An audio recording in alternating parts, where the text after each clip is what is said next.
Mister අපි කරන්නේ මීසෝതെරපි එකක්. මොකද මිස්ගේ හොඳ ස්කින් එකක් තිබිලා තියෙනවා. නමුත් ඒකේ එක දේවල් ගාලා හැම පොඩ්ඩක් ඒ ස්කින් එක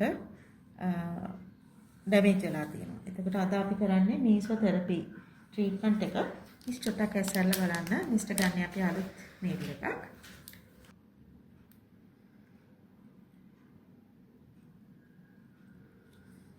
මේ ට්‍රීට්මන්ට් එක සති 4ක් යනකම් මිස්ගේ ස්කින් එක ඇතුලේ නැචරල් විදිහට කොලජන් ඇක්ටිවේට් වෙලා ගොඩාක් හොඳට මේ ෆයින් ලයින්ස් රින්කල්ස් ඔය ඔක්කොම අඩු වෙනවා වගේම මිස්ගේ uneven skin tone එකක් even skin tone එකක් කරනවා. මේ ඇස් යට තියෙන රැලි ඒ ඔක්කොම අවම වෙනවා. ඉතින් පළවෙනි ට්‍රීට්මන්ට් එක කරලා සති 3කින් නැවත මිස් ඉන්න ඕනේ.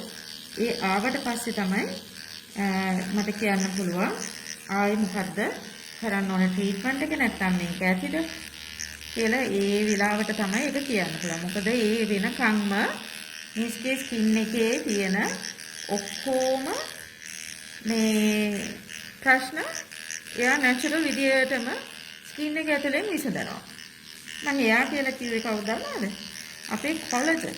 අපේ ඇතුලේ තියෙන අපි උපතින්ම ගේන කොලජන් එක ටික කාලයක් යනකොට එයා කම්මැලි වෙනවා. ඉතින් එයාව තමයි නැගිටලා අපි මේ වැඩට දාන්නේ.